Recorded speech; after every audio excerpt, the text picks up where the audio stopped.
I'm Eric Hayden. And I'm Andre. And this is Neon Static. Welcome back for the finals round for the United States of America East Coast Nationals. And I'm very happy to have Andre from the Metro Grid joining me for commentary on this monumental match. Hey, Andre. Thanks for joining me. Thanks so much for having me. I'm really excited. I heard this matchup is fascinating. Mind you, this is the finals, and we got some really interesting decks. So it looks like we're already off. What can you tell us about what's going on today?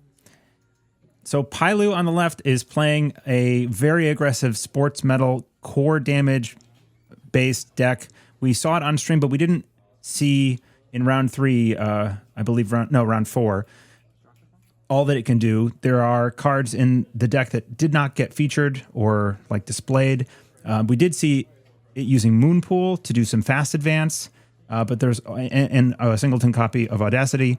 But the threat of Mr. Hendrix to give core damage and then follow up with fast advancing ontological dependencies didn't happen. So that is what Paillu is going to be trying to do, be very aggressive. And then Sokka on the right has been playing some variant of this deck, a very similar list, right, around different nationals. Can you tell me more about this list? So this is sort of like, I would say limited economy, limited options, lat deck, but it is incredibly flexible, incredibly strong.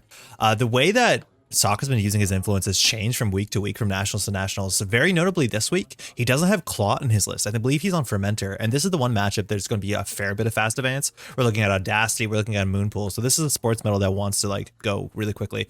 Just so we're on the same page, this is the finals. Right now, Sokka is in the upper seat. So Paillu has to win 2 games to reset the bracket, right? Or 1 game to reset the bracket, 1 more to take the title. That's right. Okay, cool. So and we'll be tracking on the left. You can see at the end of each of Paillu's turns, you can see how many cards are in their hand. So Sokka is going to be tracking that information for the sake of lat to draw cards. Yeah. And you'll notice over the course of this game, Sokka is fantastic with his lat triggers. I don't think that there was a single one missed the entire game. You just watch the level of play. It's very impressive. Now, speaking of a single one missed, this is a really interesting sports metal because there has core damage in this deck. It's actually part of the win condition. We're going to start there with the Mega Pre-Qualifier. That's the one that you want to give the runner. Generally, the first one, Sokka's going to draw, Paillu's going to draw 2 cards there. If you take 1 core damage in this matchup, right, there's Nightmare Archives, there's Mr. Hendrix, that can easily knock you off lat for the whole game. So that is another kind of wrinkle in this sort of like core damage to ontological line that Paillu's definitely wants to bait Sokka into. Yep, and Anacom coming down nice and early for Sokka to take advantage of the plentiful events in the deck. I think 21 events in this deck. A lot of Shaper, Gas, Creative Commissions, Trick Shots, and then standards like Overclock and Diesel. So you see Paillu's hand a bit. There is in there, we have Elevagao's. Mind you, this deck's on 13 agendas, so there's a lot of small agendas. Then that might make a lot of sense when you also realize there's Giordano Memorial Fields. But it looks like we're just going to spend 2 clicks getting the Elvagao Bifurcation, letting that Spin Doctor get derez. Mind you, Sokka bounced off of that and didn't trash that. So that's going to be more card draw clicklessly. I believe Paillu's going to have to discard a couple cards here, but with the Spin Doctor on the table, it can get away with a lot of flexibility on how you want to craft your hand. It's a chewy agenda name, Elevagao. I think I'm saying it wrong. We looked it up properly, and I don't think I'm nailing it. But it's a really cool one. It's a utility 2/1, and mind you, 2/1s classically have been incredibly powerful in Netrunner, but you don't see them a lot modernly. As much as I believe every faction just about has a couple that they can get access to. Sokka is. Yeah, I think reviewing. This is the one that I've seen, like the second most popular that I'll see. Obviously, the first out of Wayland. Oh my, Hostile. The hostile takeover. Thank you. So you see that hand there, we have Trick Shots, we have Dirty Laundry coming down. The way that Sokka often uses Trick Shot, he's going to wait for an SMC here. The question is whether he needs to produce breakers really quickly, and this deck is only on about, I think, 8 pieces of ice. So you might just want to get your Trick Shot down SMC into Parisha is often the way to get a lot of value trashing and clearing the board. Dirty Laundry there. Right into Archives, it's a Mavirus and a Spin Doctor, so just throwing out some extra copies. Now, Mavirus in this matchup has some targets, but Clot's going to be a very important one that Paillu does not have to play around. Right, yeah. The only real target for a virus that I can think of off the top of my head is that Sokka is on Fermenter. There's a Plonky too, which could matter. Oh, that's right. That's right. That's very important. because some of these lists, right, we're looking at Propeller, we're looking at a lot of power counters right now, and I don't think Ice is going to be the most meaningful part of this matchup, but sometimes you run lower on resources, and if you need to use Recursion, it's sometimes just like another revolver shot, another way to cheat through an early code gate with, you don't have to use Unity. And speaking of the Ice here, we're looking at Jaguars, Drafter, Gatekeeper, and Ablative, so nothing too big. We're going to end there with a Creative Commission, get up some credits, and Paillu there. Going to start with that Spin Doctor, denying the lat draw. Nice to call that out. It's always a good thing. And Sokka knew that was there, so that's just going to have to happen at some point. Get up to 7 cards in hand. Right. There's that paid ability window at the end of the turn. Right. So, and that exchange was kind of expected from both sides of the table. I think Sokka asked for action, and then Paillu goes, yep, okay. And, you draw 2, get up above the hand size that lat can handle. Now, I don't have a good read of what's on the table here. Moonpool is very interesting as a fast advance piece, but that is specifically a card that requires a lot of fuel in hand, that requires agendas from your hand or in archives to get some fast advance going. I wonder if there's a powers that be, there's a 1-of in this list. If that was on the table, whether Paillu would have rezzed it at that point. So here you're kind of dancing around Hendrix on the table, Nightmare Archives. You're looking at more traps. I think Rashida might have fired by now. So it's actually kind of hard to read what's on the table. It might just be more small 3-1 agendas that Sokka doesn't really want to run into a Hyperloop extension on like turn 2, turn 3. Yeah, I think some of the upgrades are definitely going to get spread out, but not too many of them. I think that once a Tranquility ends up on the table, you're probably going to start jamming on, and that's only a 1-of in the list as well. So you're likely correct that there's more than one agenda, or at least one agenda on the board. Greasing the palm, we're going to put more stuff on the table. So that's 5 unknown cards here. Sokka's list has a Hannah. I believe you see it in the right side of his hand there. So if he wants to check things once per turn, it's not going to cost him any real clicks. Of course, Mr. Hendrick will cost clicks. You want to generally avoid that core damage as lat. But this is actually a really tricky board state to kind of diffuse. The single ice on HQ, or sorry, on R&D, mind you, that is good trick shot respect if you want to worry about that multi-axis coming down sooner than later. But I think this matchup might take a while. This is a timed match in the finals? It is a timed matchup. Yeah, the store had a closing sign that they had to kick everybody out by. So yeah, some finals, mind you, are untimed, but I have no doubt Sportsmetal can go fast enough. We might not need the full 40. We'll see how this goes. And Sokka's thinking here. There's the Hannah, mind you, ability here to check things. So that's going to be a clickless run. You're not expecting anything to be an unsuccessful run, but it looks like that is a Rashida Yahim trash for 1. Good to see that off the table for the runner. Yeah, with Sokka neither of these players. Oh, I'm sorry, no, Paillu does track clicks, but Sokka not tracking clicks does make it hard to determine when is the time that we expect a check for like a Mr. Hendrick here. If this is last click, then that would be the optimal time to check for those and start diffusing those traps, right? Yeah, you generally want to be going second last click, right? So you can lose some to Hendrick. Now this is second last click. Oh, if you have any, that's right. Exactly, yeah. Second Spin Doctor going to trash the first, mind you, uniqueness clause, and you're actually seeing more often than not in modern HP gameplay that one of the Spin Doctors, you don't mind getting one in your bin. It means your bladed barriers have a bit of flexibility. There are drafters in this list too, so there's a lot of nice ways to get the recursion to bring those Spin Doctors back. But we'll see what Paillu wants to shuffle back here. I believe it was a Spin Doctor into Greasing the Palm, so nothing too game plan specific, but we still have no read what those first 3 cards are. But I'd be surprised if Sokka feels like he needs to interact with those, since after turn 1 they haven't done much and there's not too much on the table you need to diffuse, unless there's a Mega Pre up there that might become a 3-2 that Paillu wants to transition to. Yeah, it's interesting because you assume that you want to either steal something on the board or trash it, and we're only on 7 credits here. Yeah. Sokka's not in exactly the position to go trash on the board, and I don't believe he is on any copies of Miss Bones. No, he has Prisha, and so like Trick Shot Prisha, SMC is like his way to hit the table really well. I still also want Compilation, and Compilation is a really cool card into Sportsmetal. Again, sometimes just sending it HQ at the right time is exactly what you need, but multi-axis can be tricky. The corporation can always draw in the middle of it if they hope that makes their hand better, but Paillu here, just straight overclock in. This particular overclock is interesting to me because, what if you just see an ice? Yeah, I think Onacom will draw a card that seems to be good enough value. That's Active Policing, a card that I'd be surprised to see in this list and makes me a bit more wary. Now, this is, of course, open deck lists, but that Active Policing is going to be a bit of a value play. We do have one Ico in the deck. We have Hendrix, we have Managarms. We have things that do care about clicks, but it might be a while for that for that threat text specifically to be relevant. Yeah, that's also a singleton copy on the list. Yeah, there's a lot of interesting singleton things. Oh, there you go, Mega Breed, there you on the table.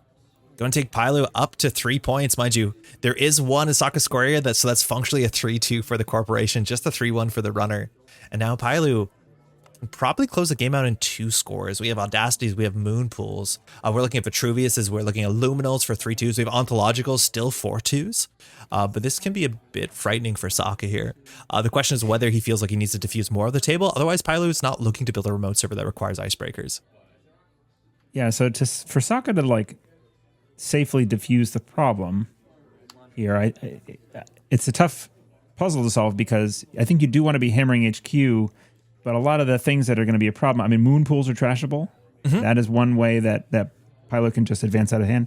And obviously just stealing the agendas before they can be scored. But things like Audacity, I don't know, are you worried about hitting anything out of hand? Probably not. The Hendricks aren't really a threat. The Nightmare Archives, if they're just being held in hand, could be they could just slow you down, but they're not going to end your game. You just have to take the negatives here and then hope that pinhole threadings will be what you need to get around the Giordano's. The problem is with Sportsmetal, it's really hard to stop Sportsmetal. If you're interacting and stealing agendas, it throws Sportsmetal forward. Now the run on HQ, stealing the Mega Pre is like not the 2-pointer that you want in the list, but it does deny a 2-pointer for the corporation. But there are just a lot of agendas, like the 1-point agendas, you just kind of want to avoid interacting with because they force the corp forward. It's also really hard to plan lat when the corporation can draw 2 cards midway through your turn. It's like, it's really tricky, and so far Sokka's doing a great job at keeping equal in cards. Red level clearance, mind you, with 3 of in this list. I'm liking this card more and more that I play specifically PD as a tempo option. Just draw 2, gain 2 credits is sometimes just good enough. And we'll see if that Jaguar comes down on HQ. We are technically on threat 3, so Bladed Barrier has some cool text here. That's true, yeah. This doesn't necessarily seem like a draw 2, get the click back scenario. Yeah, with this many cards in hand, sometimes you do appreciate that click back, right? Like the money can matter. We're going to 7, but just getting that click back, it looks like Paillu is considering the 2 credits here. But sometimes when you have a full hand, you want to just get clicks to use it. Looks like it's going to be 2 credits. Yeah. Okay, we have some cards that give you click compression. Active Policing is a 2-for-1. Greasing the Palm is 2-for-1 in terms of like getting cards out of your hand, but I'll be surprised to see, oh, there you go, Greasing. Pretty nice. Greasing, yeah. You see Fast Breaks probably being held for later in the game. And Sokka has more than 2 agendas to get things kind of dumped into a server all at once. So looks like server 2 there is upgrades. So you're assuming one of those might have been a Hendrick from earlier. And there's just a tempo active policing. You don't see this play that often. So we have the threat 3 text. So we'll see Paillu if it pays 2 credits here, because that's going to give the runner down to just a 2-click turn. So in some ways that makes it easier to deal with Hendrick, right? Because there's only 1 click to use it. You also have Hannah if you want to peel out. But now we're assuming the ice on the remote server is Jaguarundi? If it's probably, or Gatekeeper. If it's Gatekeeper, yeah, Sokka might just be able to play Pelongi from hand and charge, but Gatekeeper's the one thing, of course, that he's not able to break. But with only 2 clicks here, it can be difficult to interact with this board state as quickly. Like, that's the cool thing about active policing. It's like, there's a problem way faster than the 2 clicks you thought. I'd install Breaker, install Silent Chip, run. Yeah, stealing half the turn is pretty nasty. It's rude. Those mechanical cats, man, they keep you pinned down. So see here, if Hannah gets used, I think it might be a bit too soon, but Paillu is threatening to be up on technically game point this turn, depending how this goes. Now, Paillu has, I believe, 7 credits. So forcing an Ice Res, you can still expect to score out here. Giordano Memorial Grid, I think you have to pay 4 credits to access. It's been a while since I've seen the numbers on that card. I'm excited to see that one come up. But Sokka here is definitely going to give a think here. Yeah, Giordano, I think, is 2 per... I think that's what it is, per card in your score area. And then it has a trash cost of probably 3 or 2. It's also very notably... In their score area, yeah. Yeah, in your opponent's score area. It's your opponent's score area, right? The runner's score area? That's right. So it's very strangely one of the few upgrades that doesn't stop the run from being successful. It just stops like the access part of the step. So that usually doesn't matter, but it means technically you can Hannah confidently into a Giordano because it's not going to end the run, or it's not going to make the run unsuccessful. It's just a really weird interaction, very different than things like Manic Arm, which this is also looking to be. Yeah, it doesn't deny things like Dirty Laundry or any of the other triggers that you're worried about there. Hey, there's a Pelongi. and straight into a trick shot. So we'll see how much ice this can tax out. Paillu's at the point where resing 2 ice actually might be a bit tricky here. So we're going to get some multi-axes. We're going to get 4 to 6 credits to also swing onto probably the ice remote server. But that Pelongi, unless there's a Mavirus, and this list is on one of Mavirus, should be cheating through 2 ice this turn with real breakers and then that virus kick. This is an interesting line. An ablative here would be an out if you're worried about Sokka getting in to like override with this. I don't know if there's a spin doctor still in the archives here. Because the trick shot, if there was a concern, if Paillu was concerned about it, there's a spin copy of spin doctor, I think, or at least one of the ones that was shuffled back in, perhaps. Yeah, greasing being shuffled back in is also very interesting because this deck has a bunch of cards that care about tags. Specifically, Jaguarundi gives out tags, and having that sort of like tag threat in the deck, we only have 1 more greasing to worry about, if I'm not mistaken. That is a real thing that you don't want to actually float tags into what could be fast advance. Sokka's giving this one a real think. Mind you, we have so much house money to work with. We have 6 credits. Now, it's hard to deny Sportsmetal card draw, but that is definitely a lot of card draw on a single card and some recursion. It looks like we're going to pay 2 to bring down the Doctor. Yeah, I guess Sokka's probably doing the math to decide. Oh, it's an Ikawa. An Ikawa that can't be stolen. And steal. Now it's going to know where it is. And with the Spin Doctor now hitting the bin too, it's hard for that to go anywhere else. So you mentioned Ablative here. Ablative here, pretty good. Now it won't protect the cards in their remote server because if you want to put a Spin Doctor, it has to come somewhere else. But Sokka actually trashing the Spin Doctor has repercussions if that's what Paillu wants. Right. Yeah, I was thinking if it was the Ablative on R&D. Preemptively saving whatever cards in the remote. Yeah. There's a spin coming back. Sokka trashing that for 2. Again, the Mavirus is already in the bin, so that Pelongi is totally safe here. Sokka's heart probably sinking about knowing the Ikawa won't be probably safe anymore. A very weird interaction. So we're going to break that for 1, mind you, Propeller. Pretty cheap. Now Paillu down to 5 credits. If they are going to res an upgrade here, he might make it a bit more difficult to score. I think Giordano might be 3 credits again. It's been a minute since it looks like it's those 3, huh? Yeah, probably. Yes. There's a Giordano. So the run is successful, but Sokka needs to pay 4, and easily with that trick shot, we got 4 to pay. It's a card that this is the first time I've seen it really played in. I think it was very popular probably before I was. It was never peak popular. It's a random reverie card, right? So there was a bunch more cards in the day that supported it. Things like stock buyback cared about a lot of agendas, and there's some agenda spam too. News Team was a big one for like that fake agenda spam, but it was never like a big part of the meta. Now Sokka drawing up, hitting the lat draw. We know it's in hand. There is the Ikawa. That would actually bring Sokka to game point. And Paillu knows that Sokka knows. So having that 3-pointer in hand, having that Spin Doctor, but stealing a Vitruvius, that's really well timed. And with only 1 3-pointer left in his deck, Sokka understands that he can put on a fair bit of pressure. Paillu needs some money here. Only 4 credits. How do you get money in this deck? There's not a lot of money. Red level clearance, 2 Greasings, Rashidas.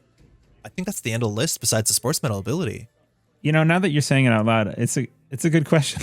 I'm not fast break gets some money. Technically, it breaks even usually. Later, yeah, it's usually for free, right? That's a great question. Yeah, I think Sportsmetal is just enough. Mind you, you do have Hyperloops. That is like a 5 credit play. It's usually. the Hyperloop. Yeah, Hyperloop's pretty good.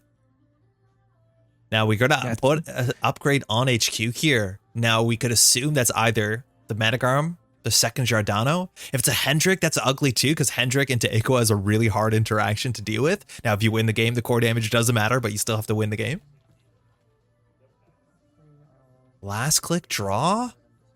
So at that point, you know, that's the ordering. You generally want to be drawing sooner than later, and that might just be Paillu wants to be able to discard cards here, so we can expect the Ikawa maybe to be in archives. Now, if Sokka wants to go check that, the Pelongi gets purged out, which is a slightly tricky road bump. That's a good call. Yeah, I think the draw was probably just to pitch the Ikawa. Yeah, you generally want to be drawing first, but I don't think that's going to be too big of a deal. You have a lot of flexibility there with Spin Doctor. Yeah. So you see in hand SMC there. I think we have another trick shot coming in, 2 SMCs. These are the full arts from one of the world champ decks. We're just going to send it back with a trick shot, understanding Paillu can't res too much, and you will still contest the Spin Doctor with credits left over. So we're going to see 2 off the top. These are totally unknown cards. This is where you can end up in a quicksand situation where you're accessing and touching traps. You don't want to take core damage. I think arguably you could take 1 core damage. Mind you, 2 core damage, which is where things become a problem. And we're going to grab a compilation here. So we're going to steal away probably an Audacity's one of our best steals. Moon Pools you can trash, but getting rid of that interaction, the fast advance. I don't think there's no traps that Sokka's worried about off the top of R&D. I think it would just be Nightmare. Oh yeah. Oh, one moon pool down.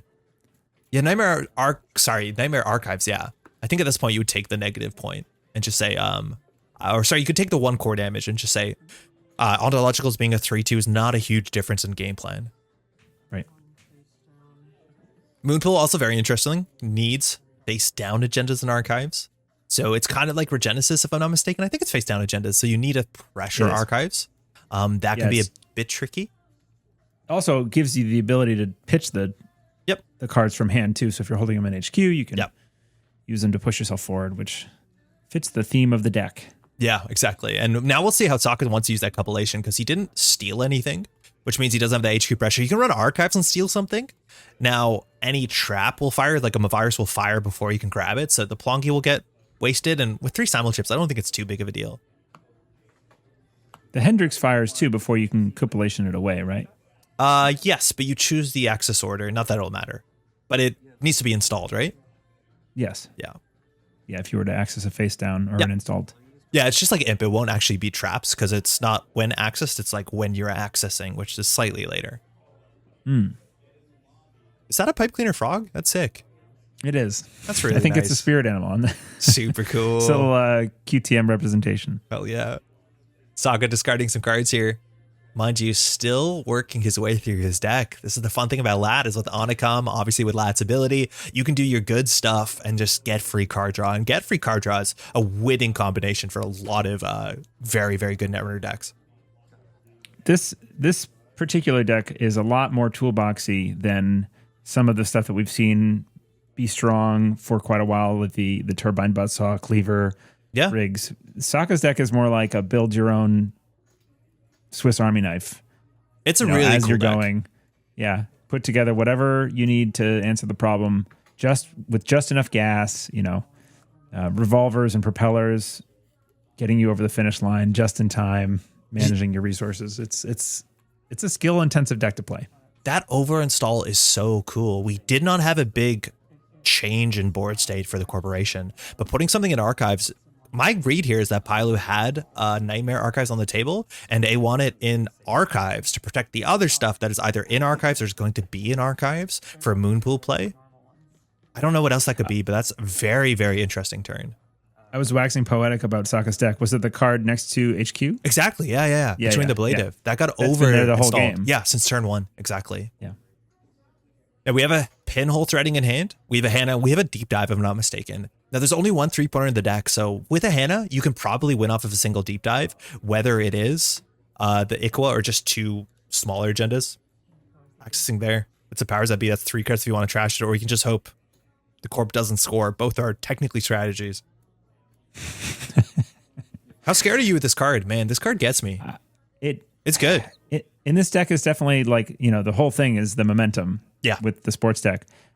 But on 6 credits, I'm not entirely sure if the deck has enough gas to push itself forward to be that much of a threat.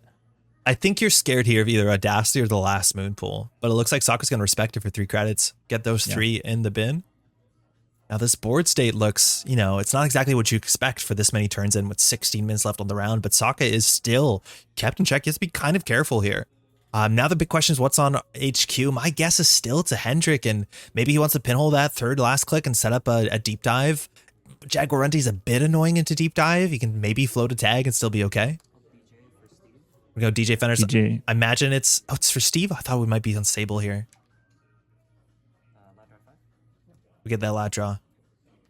So you don't often see this where it's like DJ last click and you don't use it because it gives the corporation a whole time to like respond to it. But that's actually a tricky thing for Pilot to respond to with only 6 credits and not that much ice in the deck. Yeah, that HQ ice is likely going to have to be rezzed. Yeah, pretty soon. Oh, here's the fast break on 4-3. X is 3 here. X is 3. So draw 3, install 3. This sets up Moonpool combos, if I'm not mistaken, really well. Or actually, it doesn't because it hits the bin. What's the text on Moonpool? Am I thinking for Genesis? You are thinking for Genesis. Yeah, I am thinking for Genesis. That's fine for Moonpool. Getting it installed is it's okay for Moonpool. I guess you would install a bunch of stuff. I think the Moonpools generally want to be installed out of hand in this deck with a like a red level clearance to install it. Yep, that too. And then fire it. But here, I mean, like Giordano, Agenda, Hendrick, is fantastic. Or here, Ice. Suddenly board state is what this can mean. Yeah. And this is probably not what was expected to be happening at one turn. I think we still have a click left. We're just going to click for credit, if I'm not mistaken. But with 5 credits, right, you can res maybe 1 ice. We're looking at Ablatas and Jaguars, Gatekeepers, Drafter, as much as we have breakers for all of that with the Palangi. So the question is where Sokka's going to put the pressure on. Now, I honestly don't know which of these 2 remote servers I'm more worried about. I think either of them can be very relevant, and I would actually guess that Paillu could put something valuable on the table and put a trap in the remote server. It's really hard to tell with this deck exactly where it wants to put its stuff. That's true. Yeah. Not entirely sure where Paillu likes to keep the Nightmare Archives. Yep. Yes. That's a very personal preference kind of thing. Now here, Paillu's not shuffling the face downs. I think that's very interesting because I'm pretty sure we'd have to rewind the tape. I think the first top card is the card that was over installed, and that's actually kind of interesting information if you can track it.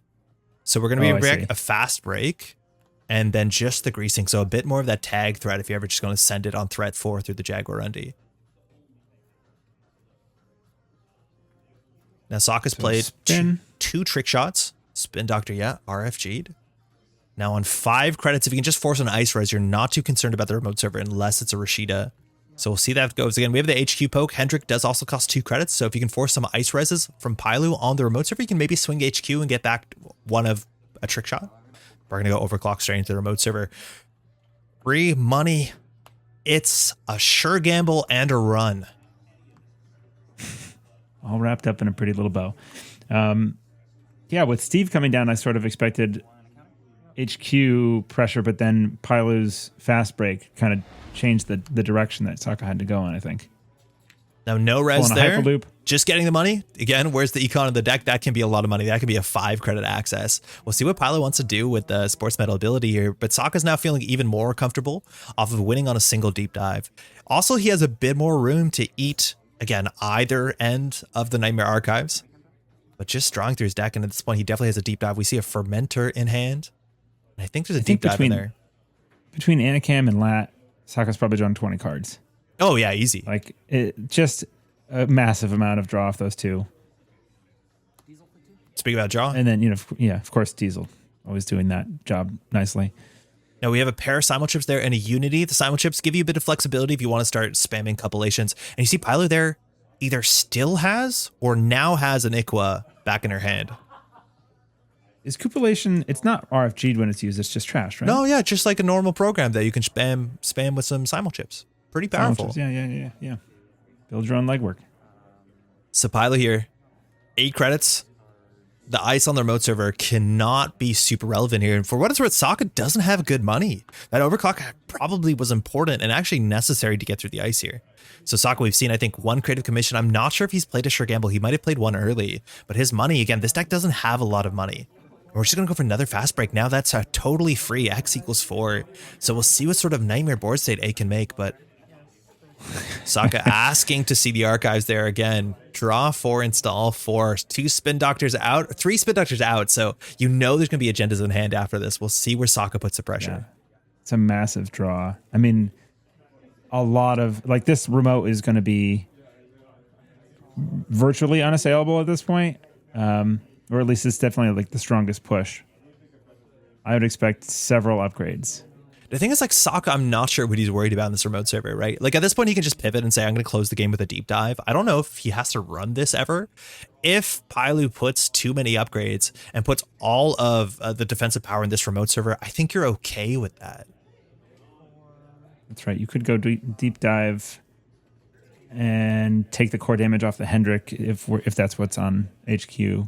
Yeah. And still close the game out in 1 turn. You probably need 2 deep dives in hand to be super safe against that, because you could just lose the core damage. But even a deep dive. Even with Hannah, yeah, exactly. Even with Hannah, you have some extra clicks to burn.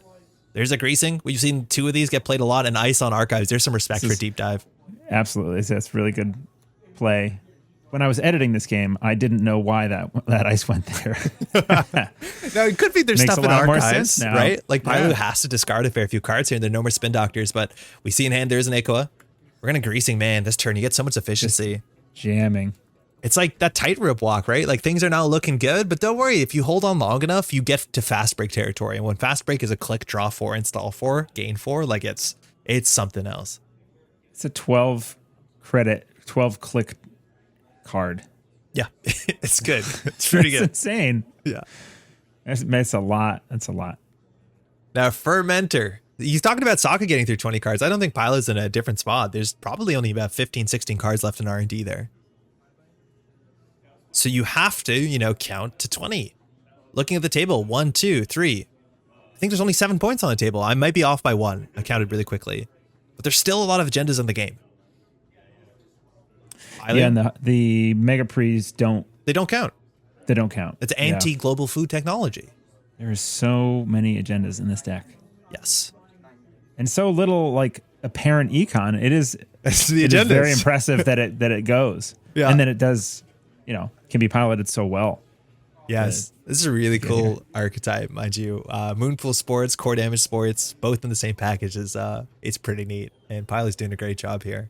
Now, Sokka, giving this a think, 8 minutes left in the round, just less than 9 minutes. Understanding what can the remote server be? There's only so many permutations here. You're expecting the remote server to be Hendrik, an agenda, maybe a Managar, maybe a Giordano. Giordano at this point, I believe we still have a pinhole in hand, and that ice on archives is actually really good into pinhole. Now you can still pinhole the remote server, the uniced one, because there's no more spin doctors. The server is not going to disappear. So if you do want to pinhole, you can pinhole, but you're guessing which of these 3 you want to touch. So it's not particularly great. If it's a moon pool, then it disappears too. Yeah, that's true. That's true. Can. I'd be surprised if there's a moon pool, but yeah, no, you're not wrong. That is very true. All right, we took the Fermenter. It is Gatekeeper. Overclocking to Gatekeeper 6 strength here, and this is why Pelungi goes so far. We don't have simul chips. I think the Unity might still be at hand here. Now, if this is 2 code gates, if this is both Gatekeepers in a row, that's going to be a rude end the run for Sokka on the second. Mind you, can only use Pelungi once per turn to make an ice into the subtype of your choice. But the cheapest option here is to pay 4, I believe, for Revolver, and then just keep some barrier tokens on the propeller for strength, assuming there's an ablative further on. That's an impressive skill set you have. Gain Sentry. It's gaining Sentry, yeah. Let's go, yeah. So we got to boost twice, mind you. Revolver is boost to 3 for 2, so you have to boost twice. We're going deeper in. Second Gatekeeper, that's the bad one. Paillu set it up. That's not what you want. And it's going to fire here because Sokka's not playing Arasana. So now Sokka has simul chips in hand. If he wanted, he was able to like Pelungi, but this also brings Paillu down to 5 credits, which means if he wants to pivot his pressure on central servers, Paillu's going to struggle to res ice and defensive upgrades and keep Sokka out. I don't believe this was a Hana run, so it's not going to be a click. No, it can't be. It's an overclock run. So right. Not still too bad. And now we know where all the code gates are. Sokka knows he has the breakers to send centrals if he needs to. Yeah, that's a good point. There's only the 2 Gatekeepers in the whole list for code gates. 5 points back in R&D. There's that Ikoa, which Sokka's definitely want to look for. Now it's a bit trickier to steal with Deep Dive, but Hana can give you a bit of extra reach there. So we'll see here. Look how many cards Paillu has. It can't be more than 15. That was a very impactful Gatekeeper. Yeah, huge. Now that server is going to be relatively cheap for the rest of the game once a Unity does come down, which I believe Sokka's holding, but also holding another trick shot. How quiet was this space? Was everybody around the tables and it was like, what was the energy in the room right now? It was relatively quiet. I wasn't there for this, but in the edit, you can hear the store chatter, but you cannot hear a single Netrunner player. And I know they were all crowded around. So I love the energy on the finals of a long weekend. I see trick shot, telework, pinhole, and I think 2 simul chips. I don't think Unity's in hand. It might have been, or he might have pitched it by now. Apologies if we missed it. Oh yeah, if it was a simul chip, plan to just play the simul chip and trash the Pelungi and get your breaker. It's cheaper. Yeah. Looks like we're running RD, not a trick shot, just sussing out what's on the table here. Paillu can't res. We're assuming Paillu needs about a couple credits. That's the second moon pool. Yeah. That's not great for Paillu. So the worst case scenario now for Sokka is in the remote server is a Luminal. I think that's what Paillu will need to be back in the game. What's Sokka thinking? Now this thinking, right, gives you a bit of idea what this is because it's probably a trashable. What's the most interesting trashable that Sokka could be accessing here? Sokka could be thinking about the cupulation steal too. Oh, that's true. That's true. Every time that one of these long pauses happen, it's not necessarily just a trashable at this point. But that is true. I think you're Sokka what he wants the cupulation. Like sometimes you just want a cupulation because you're setting good HQ, but now seeing 5 points back into R&D might wait a minute. Creative commission drawn. Throwing out the telework, definitely a bit slow. Let's see what Paillu can do with that remote server. We're going to change a 5 token into a 2 token. Let's see a luminal. Find the agenda. Yeah. And it is a luminal transubstantiation. Paillu 5 to 5. Gonna get We're 3 definitely clicks taking back. the 2 credits. Yeah. Now 2 credits. this from is huge. sports. Paillu can win right now. If Paillu has the audacity in hand and a 3-1 or a 3-2, there's one more Vitruvius. I think that's the only 3-2 that A has access to. Because all the Mega Pre's are out, so it's actually very good that Sokka here has stolen a Vitruvius. And the third Mega Pre. Right, and the 2 ontologicals are to this point still effectively dead. Yeah, 4-2s, but Paillu could have won here. But I'm assuming if A is not windmilling it out on the table, Paillu doesn't have it. Let's start with red level clearance. This still gives you a chance to find it. Mind you, it's still 2 one-ofs. 1 of Audacity, 1 of Vitruvius. I'm looking at the list here. Yeah, 3 Mega Pre's are out, 1 Luminal is out. 1 Vitruvius is in the score area, so it's narrow, but it looks like just an upgrade there in R&D. Again, a very thin R&D, and this tells us that Paillu is looking for the agenda or the Audacity. That seems like much. Now I'm just, all I see is Mr. Hendricks everywhere, even though there's only 2 in the list. But there's a Tranquility Home Grid alt art. Yeah, that's from PSK. That is from Barcelona alt art. Oh, cool. I believe it's PSK and Percomas on it, holding hands with their kid. It's very cute. So we went for the credits on the Trank? Yeah. And ending the turn. All right, so Crimson this could be an agenda. Now, if Paillu has 3-2, but they don't have the Audacity, you still have to consider running this. We're now seeing those upgrades spread out, and upgrades are hard to call. At this point, taking a core damage and not winning that turn means, yeah, we have now 2 more 3-2s to throw in that rotation, as much as the rotation is only Audacity with 2 copies of Moonpool in archives. We only have 2.5 minutes here left in the round, and getting even just 6 points might be enough, but that's a hard thing when your one of your defensive upgrades is Hendrick, is that if you get to game point and Sokka has 1 last turn, he can just send it on every server with total disregard. That's true, yeah. And Sokka can't just a 2.5 minute turn is a long one. I don't think that was likely to happen. But even if that was his plan, he can't safely do that and just run the clock out because Paillu probably can score whatever's in the remote and then win. Yeah. Oh yeah, no, if it comes to a following turn. We're paying 8. Trickshot does help. Mind you, get the 2 credits back. That's actually a really important interaction. You get the 2 credits from Trickshot on the successful run because it doesn't stop it. Such a weird wording. Top of the deck. Helps fuel the breaking. Drafter full art there. Yeah, he's considering cupping, or he's making it look like a trashable. Mind you, cupping costs 1 credit. Second card, can we see what that is? Looks like a Managarm. Knowing that's a Managarm tells you a lot of what's on the table. We see the Trank. We know where the Mavirus is. We know where the Managarm is, and we've seen 2 Girardonos. Those are Hendricks for days. 2 Hendricks and it's 2 Hendricks. Yeah. Hendricks and not an upgrade on the Trank. Yep, not an upgrade. Now deciding whether you want to cup it for 1 credit, cheaper than trashing it. You can run the remote server now, but I'm guessing you think the remote server is a Nightmare Archives. I don't know what else makes sense. Just gonna not take that remote run. Sokka's credit pool struggling. 1 minute left on the round. All the have we seen all the Rashidas? We've seen 2, but I think Paillu would have fired a Rashida because that gives a good chance of scoring out and closing the game with Audacity Vitruvius. True. Now, I don't know whether when you play that Rashida was forgotten. I don't think you do that. I'd be surprised. But here we're going to run. Now, with 4 credits, it's either the Ice or the Hendrick. And Sokka is running, I believe, click 3. So the Hendrick is just a bit annoying. Now, you probably won't be able to trash it. But forcing 2 credits out of Paillu's credit pool actually does matter. That's a big deal. Especially after whatever Ice potentially gets res here. Now, I think Jaguar might be annoying. Oh, Ablative is huge. Luckily, Sokka here is a click left. But whatever this is, can easily go straight into the server. This can be a moon pool on top of the Tranquility, setting up a pretty ambitious fast line play and getting 2 credits back. This is a really very cool ablative. Yeah. Moon pool on Tranquility, trashing whatever's on there. and then just installing Moonpool Audacity or something. Oh, and time was around called. just got called. Yeah.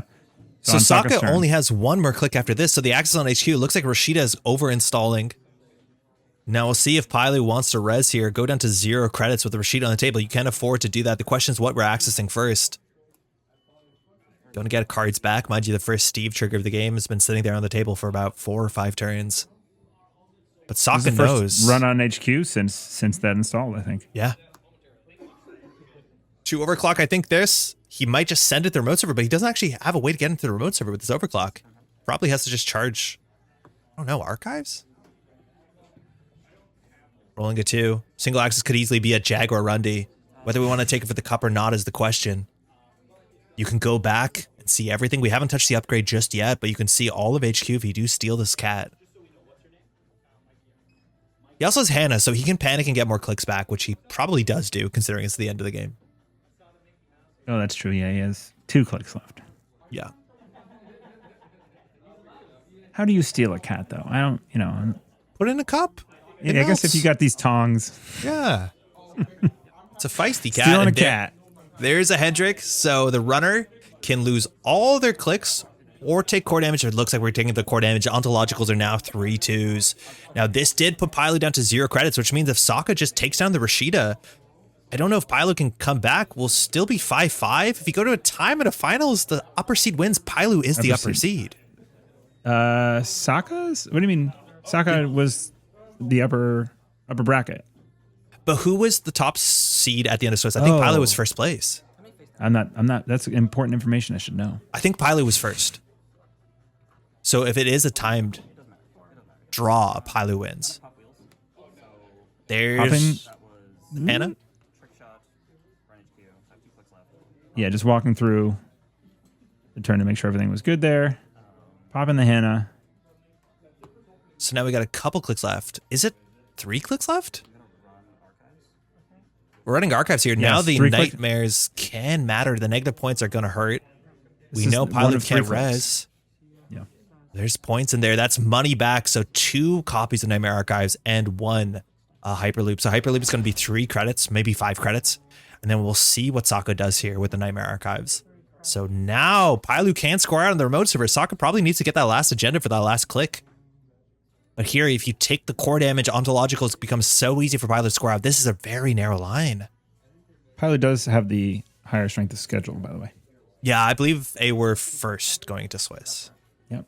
Or after Swiss, excuse me. So this is huge. If Sokka takes the core damage, it's not a lethality problem, but it's more so Ontological becomes, at this point, he's going for 2 core damage. Ontological is now a 1-2. So Paillu can even click to draw to find it.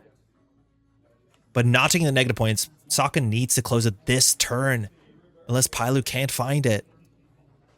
Just need to touch one more agenda at the top of R&D. Giordano getting still pretty expensive. It wasn't trashed.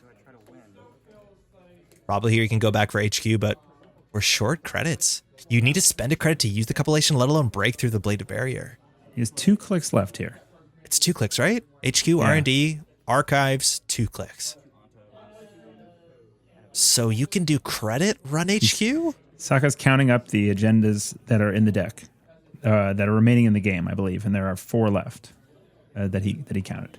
You can do credit, overclock HQ, and then use the Jaguar multi-access.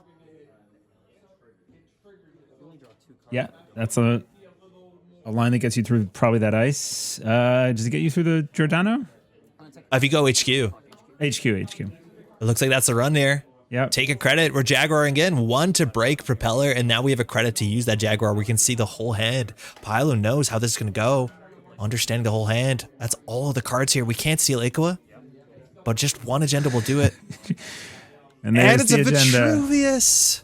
Oh, man. Sokka taking it. I don't know what's in that remote here. I'd love to see, but There's that Dasty was Audacity in in there. hand. Paillu Yeah. just drew the Vitruvius recently because... Wait, how did they get that? I'm not tracking drawing enough, but it was definitely like just shy for Yeah, Paillu. super, super close, right? There's no clot, so Paillu just needed to start that turn, get that Audacity, get that Vitruvius in there the last 3-2, but well played to both players. Yeah, and it was a Rashida in the in the remote there. And Hendrik. Yeah, the Hendrik I think we knew there, but what a close game. The core damage finally mattering at the end turn. Again, that's a hard thing sometimes with Hendrik is like if time gets called. Now, if time got called and Sokka doesn't steal points there, Paillu has so many ways to close the game out, whether it's the audacity, whether it's the just totally juiced ontological dependencies. There's not that many agendas left in the deck, but Paillu can score most of them from hand, which is pretty wild. The game for sure is Paillu's if Sokka didn't manage to rip that out of HQ. Although with the cupulation, it was just enough to get the guaranteed access, right? No matter what. Yeah, totally guaranteed there. That's sick. Well played to both players. Yeah, thanks. Thanks for joining me for commentary on this very exciting game. I found this one to be like a super nail biter near the end there. Like I'm putting myself in Sokka's shoes going, how do I win in this position? And, it just goes to show you what it takes to be a champion. So, yeah, speaking of Sokka, I believe he hasn't gone to a nationals that he hasn't won. Which, like, if I was in Paillu's shoes there, that's a hard thing to, like, sit across from. But A did a great job there. Shout out to Paillu. I'm really excited to see more of that Freedom deck in action, which I know was up in earlier rounds, probably in QTM, but just really, really cool Netrunner. Yeah. So if you missed any of those rounds, there's a playlist link in the description of this video for that. All of the 6 rounds are spread off across this channel, Neon Static, and QTM. So we split coverage there. Rounds 1 and 4 and 6 are on us, and then the rest are on QTM. So go check those out if you have not. Subscribe to QTM, and that's it for our coverage for U.S. Nationals. Man, I just want to default to East Coast Nationals. Got him. So hard. And so yeah, well, we have some free time now, so we can spend it on a couple cool projects we have cooking here before Worlds. So thanks for following along, everybody. Thanks again, Andre, for coming to do commentary. You always give me a chance to shout out my channel, and I feel like most people probably know where you're from if they're here, but why don't you tell the people about your channel if they're not familiar? Thanks, Eric. I have a channel called the Metropol Grid. It's spelled kind of like it sounds. I've just been making Netrunner content, whether it's streams or tabletop stuff or mostly JNet, honestly, on streams. Come check it out. Yeah, go catch Andre in live chat for his next stream. They're always a lot of fun. Real quick before we sign off, we owe a huge thank you to our patrons who make this kind of high-effort production possible. They literally pay for the licenses on the editing software and, more importantly, give me the motivation to take on projects like this. Thanks to everyone's support that you see here on screen. And if you want to contribute as well, head over to patreon.com/neonstatic and join the crew. Thanks for watching. And remember to run with your eyes closed because what you can't see can't hurt you, not even Mr. Hendricks. Cheers.